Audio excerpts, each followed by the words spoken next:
Bonjour, t'as déjà eu l'impression que le monde entier se moque de toi? Cet homme répondra oui sans aucune hésitation. Il est piégé dans une pièce qui lui présente des énigmes et des défis. Aura-t-il une récompense à la fin de sa souffrance? Regarde cette histoire fantastique jusqu'à la fin et tu sauras. Une vieille camionnette jaune roule vite sur une route de terre quelque part dans la campagne mexicaine. Une jolie fille en robe de nonne est au volant. C'est Karen. Elle fume, écoute la radio et passe les bosses à une vitesse effrénée. En attendant, à la maison, une femme réprimande son fils, Antonio, pour mauvaise conduite mineure. Le garçon échappe à la punition et va à l'école avec sa sœur. Leur grand-père lui dit au revoir. Ils acceptent de se retrouver après l'école à l'église pour regarder un combat ensemble. Pendant tout ce temps, le père de la famille était assis à la table avec un masque de lutteur, écoutant la radio et lisant le journal. C'est son combat que la famille va bientôt regarder. L'homme est profondément réfléchi et silencieux. La femme regarde son mari, elle n'aime pas qu'il soit aussi tendu. L'homme est comme ça pour une bonne raison. Dans le combat d'aujourd'hui, il fait face à un adversaire 12 ans plus jeune que lui. Et il est loin d'être en pleine forme. Le pick-up jaune s'arrête devant la maison et cale. Karen sort et frappe le capot de la voiture quelques fois pour la redémarrer et conduire son père en ville. La fille est pressée d'arriver à temps, elle devient stressée et engueule les autres conducteurs pour qu'ils la laissent passer. On est emmené dans une chambre blanche.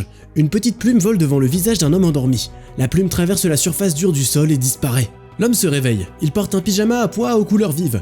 Il regarde autour de lui, perdu. Il voit une salle blanche vide rectangulaire. La seule chose que ses yeux arrivent à capter, c'est la lueur d'une lumière quelque part au-dessus de sa tête. Le protagoniste, complètement perdu, se promène dans la pièce, touchant les murs avec ses mains quand il voit un peu de relief au niveau des yeux. Il s'approche pour l'examiner, touche l'objet puis appuie doucement dessus. Cette action déclenche le premier événement délirant. Toute la pièce est remplie d'anges blancs, des petites figures enfantines avec des ailes, volant en riant. On dirait qu'ils sont infinis. Ils disparaissent dans les murs aussi rapidement qu'ils sont apparus, ne laissant que de petites parties génitales angéliques sortant des murs de la pièce. L'homme, horrifié, réalise ce qu'il a touché juste avant. Choqué, il hurle, hystérique, debout au milieu de la pièce. Une fois calmé, notre héros commence à examiner le piège dans lequel il est coincé. Accablé par le sentiment de dégoût, l'homme retourne son attention sur les pénis angéliques et touche l'un d'eux. Cette action provoque la chute d'une brosse à dents par terre, de l'autre côté de la pièce. L'homme comprend que différentes choses peuvent se produire s'il continue. Il commence donc à appuyer sur les organes génitaux qui traînent autour. Il est indifférent et détaché cette fois. Enfin, une des touches fonctionne et l'homme reçoit un mégaphone. Il l'utilise pour appeler n'importe quel autre être humain pour savoir où il est et ce qu'il se passe.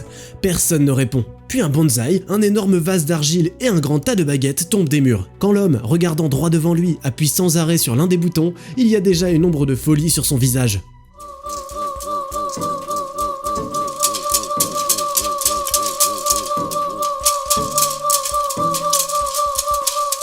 Une fois, il rate, et un chariot lourd saute d'un mur voisin et lui touche les jambes. La douleur le réveille un peu, et l'emmène surtout dans une nouvelle colère. Il attrape le mégaphone et crie aussi fort qu'il peut. Puis, furieux, il se dirige vers le mur et appuie à nouveau sur le bouton. Sauf que cette fois, ce n'est pas un objet qu'il obtient, mais une moquerie. Un cul angélique se tourne vers son visage et laisse échapper un nuage de gaz. Antonio est à l'école. À la récréation, il regarde un magazine avec un article sur l'homme escargot. C'est le surnom de son père, qu'il utilise lorsqu'il se produit en combat. Ses camarades de classe le remarquent et se moquent d'Antonio. Le garçon défend son père et dit qu'il est très fort. Pour Antonio, son père est un vrai héros. L'homme dans la chambre blanche continue d'explorer l'espace. Il y a déjà beaucoup d'objets différents sur le sol, comme des maracas, un tabouret et des coussins par exemple. L'homme est assis au milieu de la pièce sur une chaise longue, tenant un piston comme une canne. Il a un masque sur le visage et il tient une balle gonflable rose dans son autre main. Épuisé d'être assis comme ça, il se lève et lance la balle. Une assiette de sushi tombe du mur. Intrigué par la nourriture, le héros s'approche et l'examine. La soucoupe pour la sauce soja est vide. L'homme a clairement faim, mais il veut quand même sa sauce. Pour la trouver, il appuie sur divers boutons, mais le résultat est le même, pas de sauce. Bientôt, il y a une petite pile de riz et de poissons devant lui. L'homme cède, enfonçant les sushis dans sa bouche. Une fois qu'il a tout mangé, sa bouteille de soja chérie arrive du mur. Il s'énerve, réalisant qu'on se moque de lui ici. Des lunettes 3D sont la prochaine surprise de la pièce. Le héros les met, une figure d'ange devient visible à travers les lentilles. Il dit à l'homme de se rapprocher. Au début, il résiste, mais il finit par craquer. La lumière dans la pièce s'éteint. Un compte à rebours apparaît sur le mur. La situation semble menaçante, et l'homme crie et supplie d'arrêter tout ce qu'il se passe. Et ce qui se passe est encore une fois une absurdité totale. Un énorme cul descend sur lui d'en haut. Il remplit tout le périmètre de la pièce, menaçant d'écraser l'homme. Quand le compte à rebours atteint 0, le cul s'arrête à quelques mètres de lui, libère un nuage de gaz et repart vers le haut. L'homme escargot arrive à l'arène. Dans les vestiaires, il ouvre la porte de son casier. Il y a une photo de sa famille à l'intérieur. C'est pour les soutenir qu'il sort se battre à chaque fois. Cette photo lui remonte le moral, tout comme la croix et l'icône dans le coin de l'étagère. La Chambre Blanche continue de se moquer de son prisonnier. L'homme lit un manga de baseball. Il tient déjà la 5e partie dans ses mains. Il la termine et veut voir le 6e épisode. Il ne lira pas la suite. Cependant, la pièce lui donne les parties numéro 7, 8, puis 9, mais pas le 6. Le héros n'abandonnera pas si facilement cependant. C'est là qu'une porte apparaît dans le mur derrière lui, mais l'homme ne le voit pas. Le gars est habitué au fait que ses actions ont un résultat quelconque. Il décide donc d'appuyer à nouveau sur le bouton et de vérifier ce qu'il se passe. Il ne trouve pas tout de suite le bon bouton cependant. Au début, il se trompe et un aborigène africain apparaît dans la pièce. Puis un autre échec, un jet d'eau se déverse sur lui d'en haut. Puis il trouve enfin le bouton. L'homme a trouvé où appuyer pour qu'une ouverture apparaisse dans le mur, derrière lequel il y a une porte menant à la liberté. Sauf qu'il n'y a aucun moyen d'accéder à la porte. La porte est dans une partie de la pièce, le bouton est dans l'autre. S'il lâche, la porte disparaît presque immédiatement. Toutes ces tentatives finissent par l'échec. Le héros ne veut pas s'avouer vaincu. Il trouve une autre solution, appuyer sur le bouton avec un grand vase, mais le poids n'est pas suffisant pour que son plan fonctionne. Puis il se souvient du jet d'eau. Il décide de remplir le vase d'eau. Encore une fois, ça ne marche pas. L'homme escargot prie avant d'aller au combat. À l'église, Karen prie aussi pour son père. Une cloche de gong appelle l'homme escargot dans le ring. L'homme dans la pièce décide de remplir le vase d'une manière différente, avec des sushis. Une fois que le vase est plein, il se rend compte qu'il n'arrive plus à le soulever maintenant. Il prend des baguettes et sort le riz et le poisson. Ça lui prend du temps. Au bout d'un moment, il a retiré assez pour soulever le vase. Sauf que maintenant, il n'arrive plus à se rappeler où le mettre exactement. Au lieu d'une porte, c'est encore l'aborigène qui apparaît devant lui. Il s'écrase dans le vase et l'ouvre. C'était la dernière goutte. Maintenant l'homme, tout comme le vase, est plein de sushis et très énervé.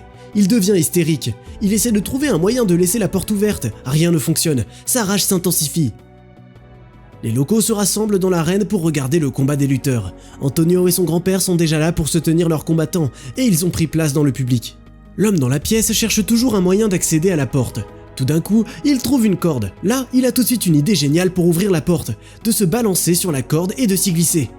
Son idée marche, pourtant la porte s'avère être verrouillée. La chance du hasard aide l'homme à trouver la clé. Il répète son plan avec la corde et finit à la porte avec la clé.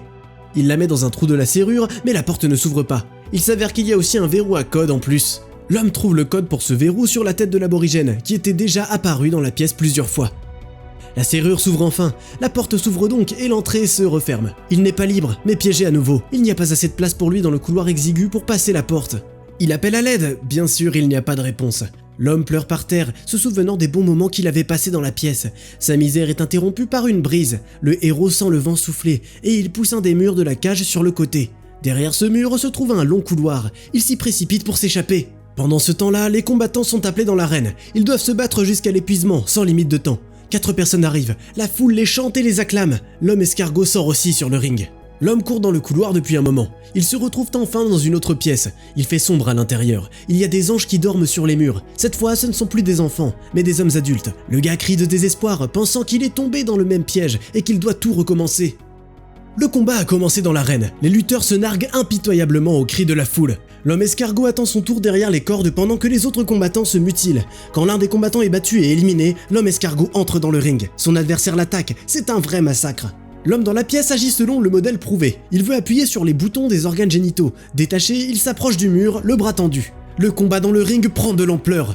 Les deux histoires parallèles approchent du point d'intersection. Un lutteur tient l'escargot par derrière, lui bloquant les bras, tandis qu'un autre s'approche pour le frapper droit sur la tête avec une chaise. À ce moment précis, l'homme dans la pièce appuie sur un bouton. Il se passe quelque chose sur le ring. Le coup du lutteur s'étire comme celui d'un escargot et il frappe la tête de son adversaire en lui affligeant un coup écrasant.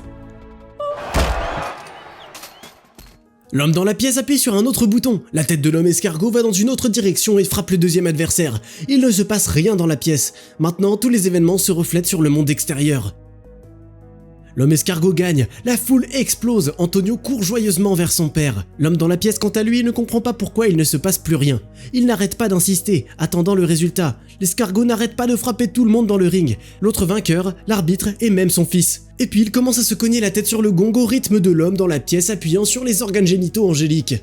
Avec ses actions dans la salle, l'homme déclenche divers événements dans le monde. Le chanteur d'un groupe de rock à Los Angeles crache un jet de feu de sa bouche. Un magicien en Russie foire sa disparition. Un homme en Chine commence à aboyer sur des chiens. Le vide et le silence dans la pièce amènent notre héros à l'idée de grimper jusqu'à la source de lumière. Il escalade le mur comme un grimpeur. Chaque rebord sur lequel il s'appuie produit une sorte d'événement dans le monde.